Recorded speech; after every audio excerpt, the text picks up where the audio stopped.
በጣም ብዙ ጊዜ እንደውም ልንገራችሁ በዚህ ዘመን የብዙ ምዕመናን ፈተና ከክደትም ከምንፍቅናም በላይ በጣም ትልቁ ፈተና ምን እንደሆነ ታውቃላችሁ? መከራ ሲመጣ እግዚአብሔርን ምን አድርጌው ነው የሚል። በቃ እምነቴን ተጠራጠርኩ፣ ልጅ ሞተብኝ፣ እናቴም ሞተች፣ ቀጥሎ ወንድሜም በዚያው ወራት ሞተ፣ በዚያው በሆነ በወሩ ከስራ ተባረርኩ፣ እግዚአብሔር የት ትቶኝ ነው የሚል ይሄ ጥያቄ ነው። የትም አልተወም። እንዲሆነህም እግዚአብሔርን እንድትወደው ነው የሚያስፈልገው።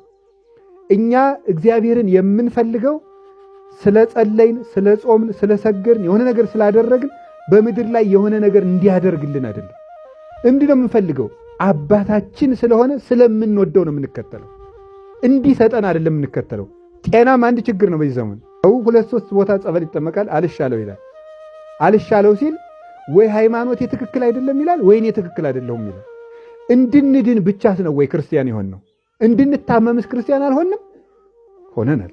መታመምስ የለብንም? ታመን ላናመልከው ነው? አጥተን ላናመልከው ነው? እግዚአብሔር ይመስገን እኔ ቤቴን ባርኮልኛል ምናምን ይላል ሰው። እግዚአብሔር ይመስገን ጥሩ ነው በል እና ያጡ ሰዎችን አልባረካቸውም እግዚአብሔር? ጾም የሚያድሩ ሰዎች እግዚአብሔር የላቸውም? መኪና ስንገዛ እግዚአብሔር የተመሰገነውን ባርኮኝ ቤቴን እንደዚህ ያጡት አምላካቸው አይደለም እግዚአብሔር ነው?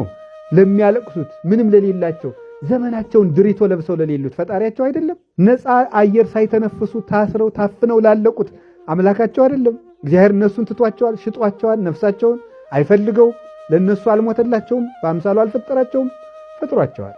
ክርስትና ስኬት ብቻ አይደለም፣ ውርደትም ስደትም ነቀፋም ነው፣ ስድብም ነው።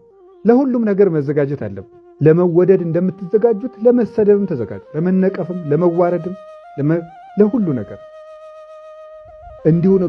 አሁን በዚህ ዘመን አንድ እንደ ጋሪ ታውቃላችሁ አይደል? ጋሪ አንድ ፊት ብቻ ነው ያለው። ምንም እንደ ጋሪ አንድ ፊት ብቻችሁ። ጸበል ስትሄዱ መዳን ብቻ አታስቡ። ከወደድክ አድነኝ፣ ካልፈቀድክ ደግሞ የሚጠቅመኝ ከሆነ አቆየው ነው የሚባለው።